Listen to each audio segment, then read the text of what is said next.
নমস্কার বন্ধু, শতদল সাহিত্য পত্রিকা ইউটিউব চ্যানেলে আপনাকে স্বাগত জানাই।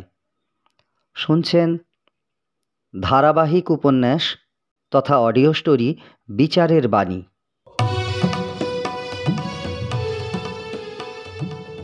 বিদ্যুৎ উঠে দরজা খুলে যাকে দেখল তার জন্য প্রস্তুত ছিল না। সরিতা ইনস্টিটিউটের সেই রজনী আজ হঠাৎ এসে হাজির হবে কে জানত। ওদের বিয়ে হয়েছে 10 বছর হয়ে গেল। এতদিন আর গ্রামের সঙ্গে কোনো যোগাযোগ নেই। আজ কোথা থেকে কিভাবে ঠিকানা জোগাড় করে এসেছে সপরিবারে।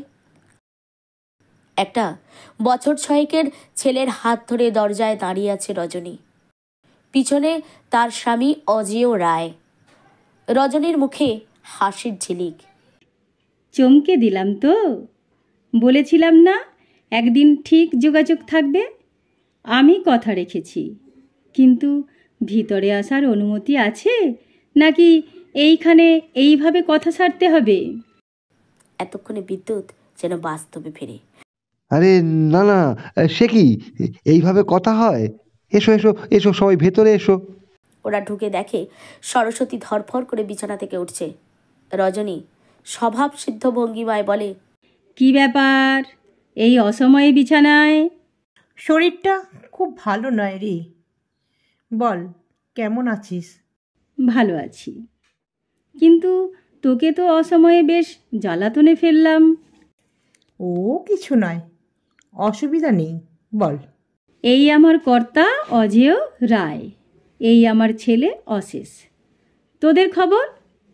বিদ্যুৎদা, খুব লুকিয়ে লুকিয়ে কাজটা সেরে দিলে বলো, আবার আত্মগোপন করে এতদিন। সত্যি তোমরা পারো। সে এক ইতিহাস, অন্য সময় বলা যাবে। এখন বলো, কিভাবে ঠিকানা জোগাড় করে এখানে এলে? বিদ্যুৎ বিষয়টা একটু সরিয়ে রেখে ওদের সঙ্গে কথাবার্তায় স্বাভাবিক হয়ে ওঠে। ইচ্ছে থাকলে উপায় হয়। চন্দ্রিমা বন্দ্যোপাধ্যায় এতদিন পরে কাল বললেন তোদের কথা। ঠিকানা পেয়ে আজই এসেছি। সরস্বতীর দিকেই ঘুরে বলল রজনী। আয় বস। মায়ের কাছে পেলি আমার ঠিকানা? আমি তো তোদের কথা ভাবি, কিন্তু উপায় নেই রে। তবে এসেছিস যখন, তখন তো আবার একটু পুরনো মাটির গন্ধ ফিরে পেলাম। সরস্বতী ওদের বসতে দেয় চেয়ার টেনে নিয়ে। অশেষ তো ঘরে আসার সময় তন্ময় হয়ে দেখছিল ছবিগুলো। এখন সেটাই ওর মধ্যে ঘুরছে। মাসিমণি, কি সুন্দর সব ছবি, এগুলো কোথায় পেলে? এগুলো তোমার মেসোমশাই এঁকেছেন।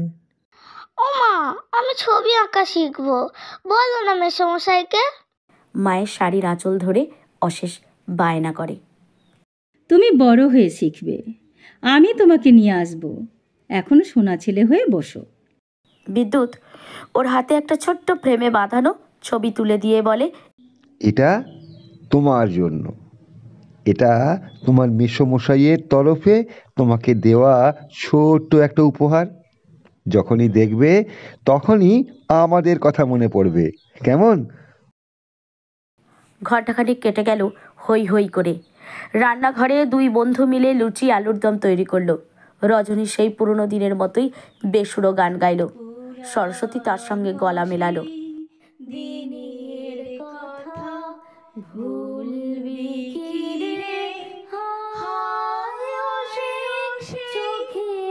খাওয়া দাওয়া হয়ে গেল। ভারাক্রান্ত মনে বিদায় নিল রজনী, অজেয়, অশেষ। যাবার সময় চোখ ছলছল করে ওঠে সরস্বতীর। আবার আসবি তো? যোগাযোগ রাখবি তো? অবশ্যই, আজও আমি নিজে থেকেই এসেছি। আবার দেখা হবেই, তুই অবশ্য যদি ভুলে না যাস। আমি না, অনেক অনেক কথা, কিছু কথা বলতে নেই। তোর ঠিকানা দিয়ে যা। অজয়দা, অবশ্যই আসবে কিন্তু। অবশ্যই আসবো। অজেয় হাসি মুখে বলে। ছোট্ট সোনার জন্য কিছুই করতে পারলাম না। পরের পর কিন্তু অনেক অনেক আদর তোলা রইল। আর এটা তোমার খেলনা কেনার জন্য। এটা রাখো। সরস্বতী 5টা 100 টাকার নোট ধরে দেয় অশেষের হাতে। এটা কিন্তু ভালো নয়। ওটা শোনার জন্য ওর মাসিমণির দেওয়া সামান্য উপহার। এটা ফিরিয়ে দিতে নেই। সেটা না হয় ঠিক আছে, কিন্তু পরের বার এসে যেন একটা খবর শুনি। এতগুলো বছর পেরিয়ে গেল, এখনো দুজনের সংসার কিন্তু ভালো নয়। বন্ধুর গাল টিপে দিয়ে বলল রজনী। সেটা আমিও বুঝি। দেখি ঈশ্বর কি লিখেছেন আমাদের কপালে। সরস্বতী উদাসী। তার মানে? ভ্রুতে ভাঁজ পড়ে রজনীর। মানেটা যা বুঝিস সেটাই। অপেক্ষা কর। বেশ, তবে ভালো ডাক্তার দেখা। সব চলছে, আশা দিয়েছেন ডক্টর মুখার্জি। সরস্বতীর মুখে সামান্য হাসির আভাস। বাহ, বেশ, তাহলে আশায় রইলাম। আজ তবে এইটুকু থাক, বাকি কথা পরে হবে। বিদায় বেলায় সুর টানে রজনী। ওরা এগিয়ে আসে দরজা পার হয়ে সামনের লন পর্যন্ত। অশেষ তো মেসোমশাইয়ের কোলেই এলো এই রাস্তাটা। ওরা চলে যাবার পর ফিরে এসে সরস্বতী স্বামীকে বলে, এই শূন্য কোলে আর ভালো লাগে না। এবার বড় হতাশা এসে জড়িয়ে ধরে আমাকে। কিন্তু তোমার আমার তো হাত নেই। আর ডাক্তারবাবু তো বললেন সব রিপোর্ট ভালো। সব ভালো তো এত দেরি হচ্ছে। স্বামীর বুক খোঁজে এই রকম অভাবে মন। সরস্বতীও ব্যতিক্রম নয়। যখন শূন্যতা গ্রাস করে প্রিয়তমার মনকে, তখন প্রিয়তমকে তো ভরসার উৎস হতেই হয়। একমাত্র তার কাছেই সেই আশ্বাস খোঁজে সে। কাজেই বিদ্যুৎ সারিকেত সরস্বতীর শূন্য বুকে পূর্ণতার ভরসা দেয় বারবার। ওদের এখন ধৈর্যের পরীক্ষা চলছে। শত পরীক্ষা আর প্রতিকূলতার মধ্যেও সরস্বতী আর বিদ্যুৎ কিন্তু বুকে গেঁথে রেখেছে ওদের নতুন মায়ের কথা। মনে রাখতেই হবে চন্দ্রিমা বন্দ্যোপাধ্যায় যে ওদের অন্ধকার জীবনে আলোর দিশারি। তাঁকে ভুলে গেলে চলে? কি করেননি তিনি?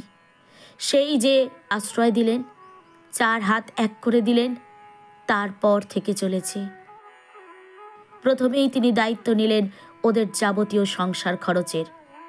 একটা বছর একটা টাকাও বিদ্যুৎ বা সরস্বতীকে খরচের কথা ভাবতে দেননি। তিনি বিদ্যুতের ছবির প্রচার ও প্রসারের জন্য দায়িত্ব নিলেন। 1 বছরে 8টা বড় প্রদর্শনী করালেন তিনি একক ব্যয়ভারে। তখন ছবির ব্যবসা শুরু হয়েছে। বিদ্যুৎ সেই টাকা অল্প অল্প করে শোধ দেবার কথা বললে তিনি বলেন, মায়ের ঋণ শোধ করবি? আহাম্মক একটা। তোরা বড় হ, মানুষ হ, তাহলেই হবে। বিদ্যুৎ বা সরস্বতী আর কোনো কথা বলতে পারেনি সেদিন। চন্দ্রিমা বন্দ্যোপাধ্যায় ওর জন্য একটা আঁকার স্কুল খুললেন। এখন বিদ্যুতের সুনাম হয়েছে। কাজেই অল্প কয়েকদিনের মধ্যেই ছাত্রছাত্রী এসে গেল অনেকজন।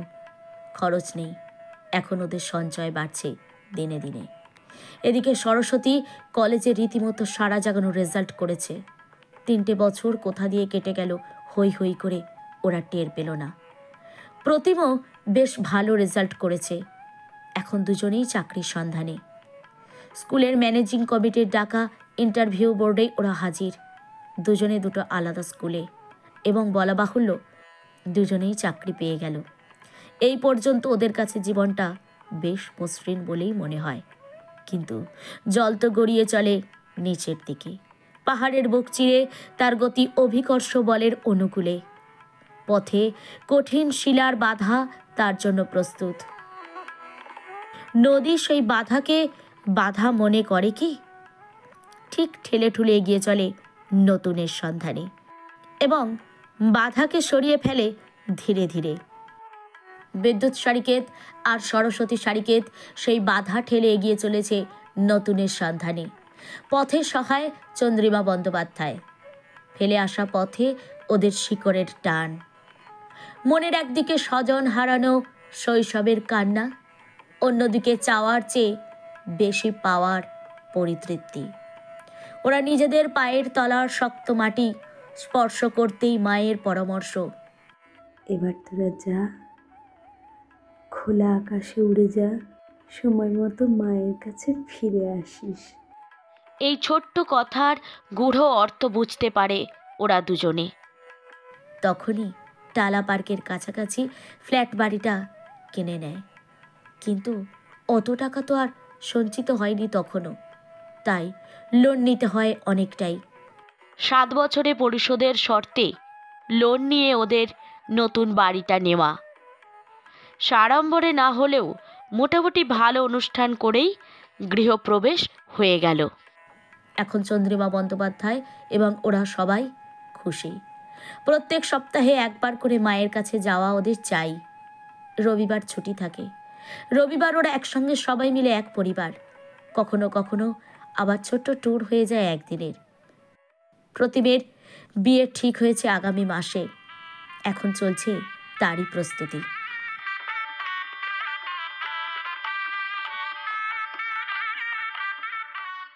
আজ আরজিকর হাসপাতাল থেকে ছুটি হচ্ছে লক্ষ্মী দত্তের। ঝুমা মায়ের কাছে রয়েছে এক রাত। শ্যামলী বাড়ি ফিরে গেছে বিশ্রাম নিতে। সুজয় ফিরে গেছে সুরভির বাপের বাড়ি রূপ করে। সকাল 10টা নাগাদ ছুটি। বাড়ি নিয়ে যেতে গাড়ি চাই একটা, অনেকগুলো টাকা। সকাল থেকেই সুজয়ের চিন্তা সেদিকে। সুরভি ঝাঁঝিয়ে ওঠে, আশারোগ মেঘে এনেছে, এটুকুই তো করতেই হবে, নাহলে লোকে বলবে কি? হ্যাঁ, তাই ভাবছি। এবার বেড়ানোর প্রোগ্রাম ক্যান্সেল করতে হলো। ঘরে ফিরলে আর কি আছে কে জানে। আমি পারবো না, তোমার বড়দির বাড়িতে পাঠিয়ে দাও। বড়দির বাড়িতে? কেন চমকে উঠলে যে? অত বড় কারবার, অসুবিধে কি? একটা মাস যদি মাকে রাখে ক্ষতি কি? সুরভি যুক্তি সাজায়। জামাইবাবু যাবার পর দিদি তো পরের ওপর নির্ভরশীল। ঠাটে বাটে চালচলনে তো সেটা নেই। আর তাছাড়া বিয়ের পর কিছুদিন ভিন্ন ভাতে ছিল ঠিক, তারপর তো একসঙ্গেই আছে। সে তো আর এই বাজারে ভিখিরি হয়ে থাকতে পারে না। That's impossible. তার বেলায় ইম্পসিবল, আর মাকে রাখতেও তাই। মা কি তোমার একার? একার নয় ঠিক, কিন্তু গাড়ি করতে যখন লোকে কি বলবে বলে ভাবছো, তখন এটার বেলাতেও লোকে কি বলবে বলে ভাবতে হবে। তাহলে একটা কাজের মেয়ে দেখো। আমি পারবো না ওসব রোগী নিয়ে সংসার করতে। আমি 1 মাস এখানেই থাকছি। সুরভি মুখ ছামটা দিয়ে ঘর থেকে বেরিয়ে যায়। সুজয় বেশ চিন্তায় পড়ে। একে তো টাকা ওড়াতে হবে, আবার একটা 24 ঘন্টার আয়া রাখলে মাসে 4-5 হাজার টাকা। মহা মুশকিল। অথচ মাকেও ফেলতেও পারবে না। একবার দিদিকে বললেই হয়। ধ্রুবদল ছুটে আসে ঘরে। বাবার কোলে উঠে বসে বলে, grandma returning home, that's very good news papa.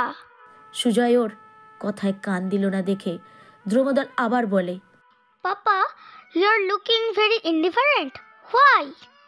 You can't understand, don't be silly. Daddy, ঠাম বাড়ি আসছে, আমার খুব আনন্দ হচ্ছে। তোমার হোমওয়ার্ক হয়ে গেছে, যাও সেরে নাও। পুজো ভ্যাকেশন চলছে, so pressure still now. School reopen হলে তোমার সব কাজ যেন কমপ্লিট থাকে।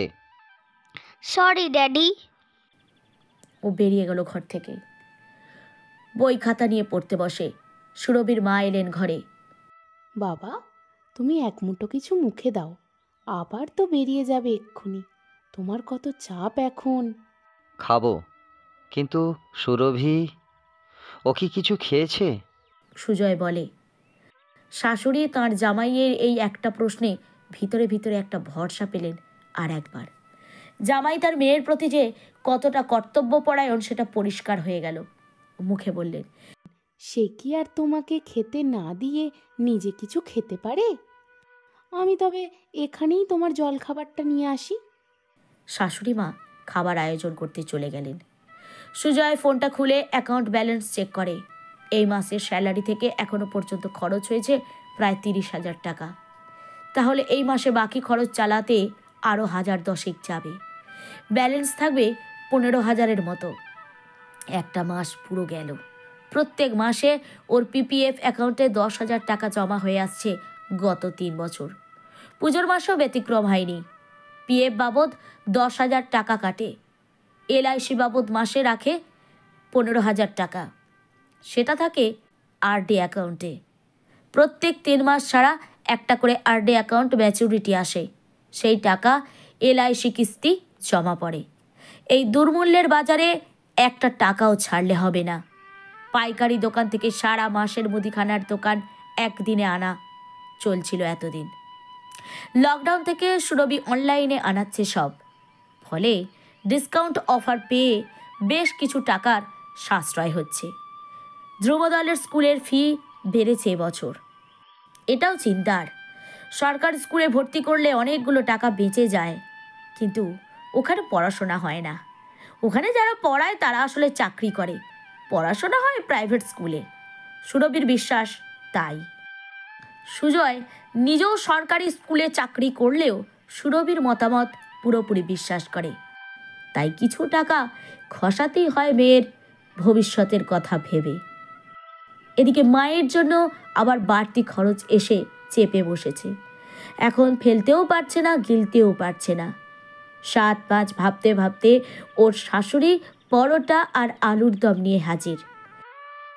গোটা 4 পরোটা পেটে চালান করে দিয়ে একটা মস্ত ঢেকুর তুলে মায়ের ছেলে মাকে আনার ব্যবস্থা করতে বেরিয়ে গেল। রান্নাঘরে সুরভি মায়ের কাছে বসে শুরু করে। একটা মানুষ একটা রাত একা ঘরে রইল, তাও পাকিয়ে বসলো রোগ, তাও যা তা রোগ, একেবারে অপারেশন। এবার ছেলের টাকশাল আছে, টাকা ছাপাবে আর মাতৃসেবায় খরচ করবে। তুই করবি কেন? আমি তো সেটাই বলছি, মা কি ওর একার? সেই তো, দুটো সম্মত দিদি থাকতে সুজয় কেন একা করবে? সবাই ওর চাকরিটাই দেখেছে। সুরভির মা যুক্তির জাল বুনতে শুরু করলেন। 1.5 লাখ টাকা নগদ, সঙ্গে খাট, বিছানা, আলমারি, ড্রেসিং টেবিল, 5 ভরি সোনা। ছেলে মানুষই। আমার আর কে আছে তুই ছাড়া? সুজয়ের আমিও মা, আমারও দাবি আছে বলে দিলুম। আমি কি ওই বাড়িতে চাকর হয়ে গেছি নাকি? আমি ওসব পারবো না, যারা পারে করুক। লেখাপড়া করে বিয়ে পাশ করে তুই তো এতদিন শুধু রান্নাঘরেই ছিলিস, আজ না হয় 1 বছর চাকরিটা হয়েছে। চাকরি না ছাই, সব অঙ্গনওয়াড়ি চাকরি করে কি হবে? সুরভি তার মনের ক্ষোভ উগড়ে দেয় মায়ের কাছে। তা বললে হবে নে, তবু সরকারি কাজ। ওই কাজের জন্যেই সুজয় 3.5 লাখ টাকা দিয়েছে এমএলএকে। লাইন দিয়ে বসে আছে কতজন, 4টিখানি কথা। তার মানে এই চাকরিটা আমি যোগ্যতায় পাইনি? তুমি কি বলতে চাইছো? সুরভি মায়ের কাছে এমনভাবে বলে যেন সত্যিটা গোপনেই থাকবে চিরকাল। চুপ কর। আমি জানি আমাকে সুজয় সব বলেছে তোর চাকরি পাবার আগেই। আর এমএলএর সঙ্গে যোগাযোগ করেছে ওই সুজয়ের মাসি, সেটাও বলেছে। সুরভির মা ফিসফিস করে বলল। সুরভি দেখলো মা সবই জানে, কাজে প্রসঙ্গটা ঘুরিয়ে বলে, তুমিই বলো মা, ওখানে রান্নাঘরে, বাড়িতেও সেই রান্নাঘরে একটা মানুষ আর কি সকাল্লাদ নেই? অবশ্যই আছে, সেই জন্যেই তো বলছি তুই ভাগের ভাগ বুঝে নিবি, কম করার দরকার নেই। যতটা তোর ভাগের ততটাই করবি। 3 ভাগের 1 ভাগ তোর দায়িত্ব। এবার থেকে ওই রুগ্ন মাকে নিয়ে তুই একা কেন জ্বলে পুড়ে মরবি? দিদিরাও বুঝুক কত ধানে কত চাল। সুরভিকে মায়ের পরামর্শ। সে আর বলতে, 1 মাস করে রোটেশন সিস্টেম চালু করতে হবে এবার। তুই সুজয়ের মাইনে থেকে মাসে মাসে 20-25 হাজার টাকা সরিয়ে রাখবি। তুমি কি ভাবছো এতদিন আমি ওখানে ঘাস কাটছি? ওই কাজটা আগেই সেরে রেখেছি। 2টো এলআইসি আমার নামে করা আছে, মাসে 15,000 টাকা ওখানে রাখি। আর আমার মাইনের টাকা সবটাই আমার কাছে আছে, ওই টাকায় হাত দিইনি। তুই বাপের যোগ্য মেয়ে। তোর তোর বাবা বলতো মেয়ে হয়েছে ওর কি হবে, আজ থাকলে দেখতে পেত মেয়ে তার কোনো অংশে কম নয়। আঁচলে চোখ মুছলেন সুরভির মা। টাকার হিসাবটা আমি বাবার থেকেই শিখেছি। বাবা বলেছিল ব্যবসাটা দেখতে, বিয়ে দিয়ে তোমরা আমাকে দূরে সরিয়ে দিলে, না হলে। তোর বাবা চলে গেল অকালে, আমি একলা মানুষ, আমাকেও তো চলতে হবে, তাই তাই কারবারটা বেচে দিলুম, সেই পয়সায় তো চলছে আমার। তুই তো সবই জানিস মা। সে ঠিক আছে, তুমি বললে তাই কথায় কথায় বেরিয়ে গেল। বাদ দাও ওসব। এবার থেকে আমি কিন্তু তোমার কাছে এসে 1 মাস করে থাকবো। শাশুড়ির রোটেশন এলে কালীকান্তপুরে যাব, পালা শেষ হলে এখানে চলে আসবো। ঠিক আছে, তাই আসবি। দুমদলকে নিয়ে তুই এখানে থাকবি। সব খরচাপাতি আমি বুঝে নিয়ে আসবো। সে যা ভালো বুঝিস তাই করিস। নে নে, এবার খেয়ে নে। মেয়েটাকে খেতে দে, সকালবেলা সেই কার্টুন নিয়ে পড়েছিল, বাপের ধমক খেয়ে বই নিয়ে বসে আছে। সুরভি উঠে যায়, দ্রুমদলকে নিয়ে এসে 2খানা পরোটা ঠেসে ঠেসে খাইয়ে দেয়। তারপর গরম জলে স্নান করিয়ে জামা প্যান্ট পাল্টে দিয়ে ঘুমাতে আদেশ করে। দ্রুমদল গাল ফুলিয়ে, ঠোঁট ফুলিয়ে, চোখ লাল করে বিছানায় চোখ বন্ধ করে। অঙ্কের হিসাবে সুরভি বিজয়ের হাসি মুখে নিয়ে বাথরুমে যায়। মনের আনন্দে গুনগুন করে গান ধরে। ডাব সাবানের বুদবুদ তুলে বাথটাবে বিবসনা দেহটা খেলা করে। সুরভির মা মনের আনন্দ মনেই গোপন করে। ব্যাংকে গেলেন এই মাসের সুদের টাকা তুলতে। বাইরে সুজয় অঙ্কের হিসাবে পরাজিত হয়ে কপালে বড় বড় ভাঁজ নিয়ে কালীকান্তপুরে যায় গাড়ি ভাড়া করতে।